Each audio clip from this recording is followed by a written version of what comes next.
सामरिक महत्व के लिए मरुधरा में अहम चित्तौड़गढ़ दुर्ग अपने जल संरक्षण में भी अव्वल रहा है। शौर्य की नगरी में कैसे होता था जल संरक्षण, देखिए इस रिपोर्ट में।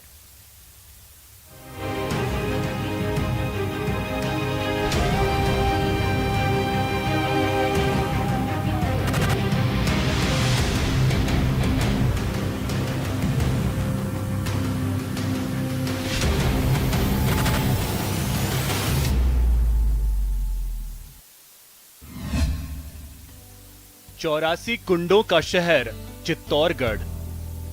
इतिहास की अनमोल धरोहर चित्तौड़गढ़ दुर्ग ऐतिहासिक महत्व के साथ साथ जल संरक्षण का भी बेजोड़ नमूना है। यहाँ बने 84 कुंड हालांकि सभी 12 महीने पूरी तरीके से पानी से भरे हुए नहीं रहते हैं, लेकिन फिर भी 25 कुंड ऐसे हैं जो लगातार लोगों को पेयजल और अन्य कामों के लिए पानी उपलब्ध करा रहे हैं। 25 कुंडों से मिलता है 12 महीने पानी।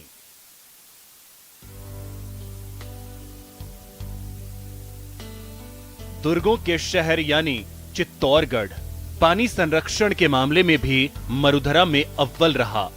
मेवाड़ की शौर्य गाथा के साक्षी दुर्ग के साथ ही यहाँ के शासकों ने जल है तो कल है के मंत्र को काफी पहले पहचान लिया था। तभी तो इस दुर्ग में छोटे मोटे 84 कुंड हैं जो परंपरागत रूप से जल संरक्षण के उदाहरण हैं।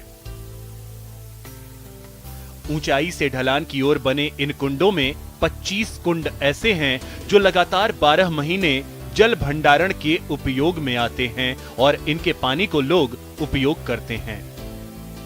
जिले के अंदर जो अगर छोटे से बड़े लेकर के जलाशयों की गिनती की जाए तो 84 वाटर टैंक्स हैं यहाँ पर, जो सभी एक दूसरे से कनेक्टेड हैं और एक दूसरे में ऐसी सुविधाएं हैं जिसमें एक का पानी दूसरे में जाता है, दूसरे का पानी तीसरे में जाता है। और इसी तरीके से अगर जब पानी की ज़्यादा भराव क्षमता हो जाती है तो गोमुख कुंड का जो पानी है वो गोमुख कुंड का नीचे झरने में होता हुआ जालीबाव में चला जाता है। रियासत काल में चित्तौड़गढ़ का दुर्ग पूरे तरह से एक ही हिस्सा था, लेकिन रियासत काल के बाद दुर्ग 2 हिस्सों में बंट गया, जिसमें एक बस्ती क्षेत्र है वहीं दूसरा स्मारक क्षेत्र। स्मारक क्षेत्र में गौमुख कुंड सबसे मीठा जल स्रोत है।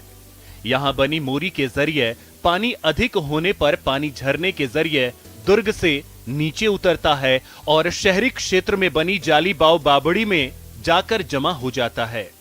वहीं बस्ती क्षेत्र से निकलने वाला अधिक पानी अलग अलग जल स्रोतों से होकर कुकड़ेश्वर कुंड में पहुंचता है। पार्ट में जो ये कुंड बटे हुए हैं, जैसे एक हिस्सा गोमुख कुंड की तरफ सबसे निचला कुंड माना जाता है और दूसरा हिस्सा कुकड़ेश्वर कुंड का सबसे निचला हिस्सा माना जाता है। तो कुकड़ेश्वर कुंड से नीचे जो खाकी जी की कुड़ी है वहां पर भी पानी चला जाता है।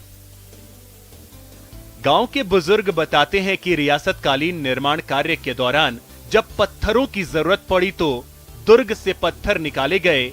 इमारती पत्थरों का उपयोग दुर्ग में भवन निर्माण में कर लिया गया, लेकिन उसके बाद हुए गड्ढों को निर्माण कर जल स्रोतों का रूप दे दिया गया। राजा महाराजा ने बनाए जो उनकी महल बनाने के लिए खड्डे खोदे और उनमें से जो पत्थर निकला वो तो चुनाई में काम में लिए और बाकी के फिर वो दीवारें वगैरह बना के वो बारिश का पानी इकट्ठा हो जाता है, वो काम में लेते थे और पीने के काम में भी यही लेते थे। लगातार बदलते हालातों के साथ जल है तो कल है की परंपरा को बनाए रखने के लिए और लोगों के जीवन स्तर में जल की आवश्यकता को लगातार आपूर्ति करने के लिए इन प्राकृतिक जल स्रोतों के संरक्षण के लिए लोगों की सामूहिक सहभागिता आवश्यक है। विश्व ऐतिहासिक धरोहर में शामिल होने के बाद दुर्ग पर लगातार पर्यटकों की आवाजाही बढ़ने लगी है और अब इन जल स्रोतों का संरक्षण किए जाने की जरूरत महसूस होने लगी है। दुर्ग विश्व विख्यात है और यहाँ पर्यटकों की आवक काफ़ी ज़्यादा है। जो पर्यटक बाहर से पधारते हैं तो कचरा स्वाभाविक है कि जहाँ लोग आते हैं वहाँ कचरा होता ही है, बट उसका निस्तारण भी करना जरूरी है। जितना कचरा आता है उसका निस्तारण भी अगर सिस्टमेटिक ढंग से अगर हो जाए और वो यथावत और रेगुलर रूप से चलता रहे तो ये समस्या कभी भी नहीं आएगी। ऐतिहासिक दुर्ग चित्तौड़गढ़ की देखभाल में जिला प्रशासन ने भी काफी ध्यान दिया है। मौजूदा जिला कलेक्टर ताराचंद मीणा ने दुर्ग के कई ऐतिहासिक जल संरक्षण स्रोतों पर स्वच्छता अभियान चलाकर इस ओर बड़ी पहल की है। कचरा निस्तारण है तो हमने नगर परिषद को, आयुक्त को, हमारी जो बैठक थी चित्तौड़गढ़ दूध के बारे में, उसमें पाबंद किया है कि जो सफाई कर्मी उनकी संख्या बढ़ाई जाए, संसाधनों की संख्या बढ़ाई जाए और उनकी सफाई समुचित रूप से की जाए। प्रशासन और संस्थाओं के साथ साथ इतिहास की धरोहर ये दुर्ग जल संरक्षण का भी एक बेजोड़ नमूना है और इसे बचाने और संरक्षित रखना अति आवश्यक है। जल संरक्षण के प्राकृतिक नमूनों को और प्राचीन राजा महाराजा कालीन सभ्यताओं में बनाए गए इन जल स्रोतों को संरक्षित किया जा सके। कैमरा पर्सन सत्यनारायण कुमावत के साथ सुभाष बैरागी, न्यूज 18 राजस्थान के लिए चित्तौड़गढ़ से। कोरोना काल में सरकारी स्कूल के बच्चे सेहतमंद रहें, इसके लिए सरकार खाद्य सामग्री का कॉम्बो पैकेट बांट रही है, लेकिन राजसमंद के कुवारिया पंचायत में फफूंद लगे पैकेट बांटे जा रहे हैं। बच्चों की सेहत के साथ खिलवाड़ किया जा रहा है। एक रिपोर्ट देखिए। पौष्टिक पैकेट में फफूंद की एंट्री, घटिया मसाले का घालमेल, खराब दाल, घटिया तेल, सेहत से खिलवाड़। देख लीजिए, ये स्कूली बच्चों को सेहतमंद बनाने वाला कॉम्बो पैक किट है। पैकेट में फफूंद लगा है, खराब मसाले का पैकेट दाल में मिला हुआ है, घटिया तेल के फटे पैकेट में पूरा खाने का सामान मिल चुका है। जरा सोचिए, इस खाद्य सामग्री को बच्चे खाएंगे तो क्या हाल होगा। जी, बच्चों की सेहत से खिलवाड़ करने की ये तस्वीर राजसमंद के कुंबरिया पंचायत के लालपुर की है, जहां के सरकारी स्कूल के बच्चों को ये घटिया कॉम्बो पैक किट बांटा गया है। अभिभावक अब कार्रवाई की मांग कर रहे हैं। जो बच्चों को जो पैकेट मिले हैं, जो सामग्री के, खाद्य सामग्री, उनके अंदर सारा वो लून, धनिया, मिर्ची, तेल, दालें, सब कुछ अंदर से फूट के एक दूसरे में मिक्स हुई है। एक भी चीज काम में हाथ में आवे जैसी नहीं है और सारी उसको ले जाकर रोड़ी के कचरे में डालो, ऐसा सामान है। सब मिर्ची के अंदर तेल मिला हुआ, हल्दी के अंदर धनिया मिला हुआ, नमक मिला हुआ, दालें सब मिक्स है। अब उनको कैसे क्या करें, एक भी चीज, कोई भी चीज काम की नहीं है। तो वहीं स्कूल प्रशासन का कहना है कि पोषाहार खाद्य सामग्री के कॉम्बो पैकेट को खोलने का अधिकार स्कूल के पास नहीं है। घटिया खाद्य सामग्री बांटने के बारे में विभाग के आला अधिकारियों को जानकारी दे दी गई है। चूँकि 6वीं से 8वीं और 1ली से 5वीं के 101 पैकेट प्राप्त हुए हैं, उनमें राखी की छुट्टियां आ गई। उसके बाद में हमने आज बांटना शुरू किया तो कुछ अभिभावक पैकेट ले जाके उन्होंने घर पे खोले तो उन्होंने बताया कि अंदर से बिल्कुल ही ख़राब है, कुछ में फफूंद भी लग रही है और तेल के पाउच भी यहाँ पड़े ऑटोमेटिक बॉक्स में पड़े हुए हैं, फिर भी अंदर से तेल निकल गया और वो थैली बच गई है। तो इस तरह की शिकायत मिली और हमने इसमें पीओ साहब को भी सूचित किया है और अभिभावकों की यह शिकायत मिली। इस पर बच्चों के निवाले पर भी बेईमान डाका डालने से बाज नहीं आ रहे। ऐसे में बड़ा सवाल कि फफूंद लगा घटिया पैकेट बांटने का जिम्मेदार कौन है, जो बच्चों की सेहत से खिलवाड़ कर रहा है। न्यूज 18 राजस्थान के लिए राजसमंद से अखिलेश सनाढ़े की रिपोर्ट। ब्रेक के बाद आपका स्वागत है। बाड़मेर के बायतू को हरा भरा बनाने के लिए वहां के लोगों ने अनोखा कारनामा कर दिखाया। यहां एक साथ एक ही समय में 1.5 लाख पौधे लगाए गए, जो एक रिकॉर्ड है। हरियाली बढ़ाने वाला उत्सव, एक पौधा एक उम्मीद।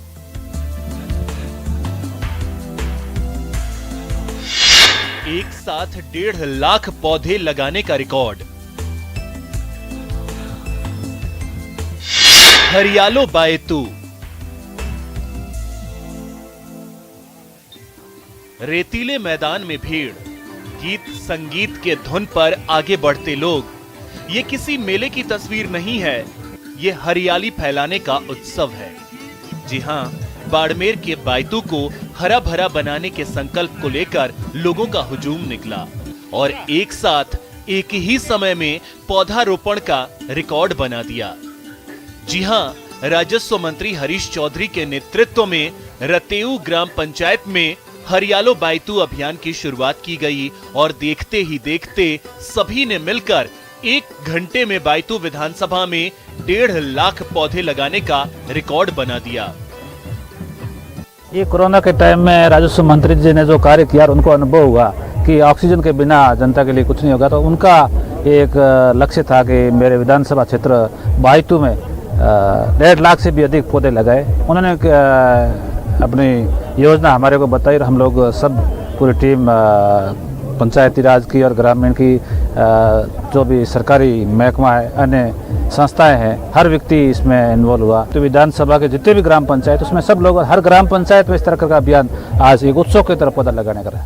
प्रोग्राम में जो माननीय मंत्री हरीश चौधरी जी के अनुशंसा पर हो रहा है, तो मंत्री जी का ये मानना है कि अभी जो कोरोना की वेव आई थी उसमें हमें ऑक्सीजन की बहुत कमी थी, तो इसलिए हम अगर पर्यावरण को बचाएंगे, पौधे लगाएंगे, तो हमारे लिए आने वाले समय में बहुत ही ज़्यादा फायदा होगा।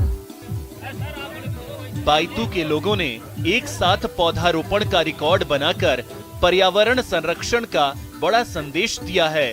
कोरोना की दूसरी लहर में लोगों को ऑक्सीजन की कमी से टूटती सांसों को देखकर सीख मिली है। हरियाली है तो जीवन है, तभी तो मंत्री हरीश चौधरी ने हरियालो बायतू अभियान की शुरुआत की, तो हर किसी ने बढ़ चढ़कर हिस्सा लिया। ऑक्सीजन की कमी हम लोगों के लिए एक बहुत चिंताजनक विषय रहा है पिछले कोरोना पहले और दूसरे वेव के अंदर। तमाम बायतू के अंदर बायतू के लोग, यहाँ के सरकारी कर्मचारी, सभी विभाग ने आज वृक्षारोपण किया है। पौधे की व्यवस्था सरकारी तौर पर और निजी तौर पर करी गई है, फॉरेस्ट विभाग की तरफ से करी है, पर जो पौधे लगाई हैं वो यहाँ के स्थानीय लोगों ने लगाई। और बच्चियों ने जब आगे बढ़कर ये कार्य किया है तो दुनिया को ये संदेश दिया है कि हम जिम्मेवारी ले रहे हैं, बच्चियों के भविष्य की जिम्मेवारी भी बच्चियां खुद आगे लेकर ले रही है कि प्रकृति को हम कैसे आगे बढ़े। पौधारोपण के साथ लोगों ने पौधे के संरक्षण का संकल्प लिया है ताकि बायतू को हरा भरा करने का सपना साकार हो सके। पर्यावरण संरक्षण को लेकर ये बड़ी पहल है, ये संदेश है। इसी तरह दूसरी जगह भी लोग पौधा लगाएं और पर्यावरण को संरक्षित करें। न्यूज़ 18 राजस्थान के लिए बाड़मेर से प्रेमदान की रिपोर्ट।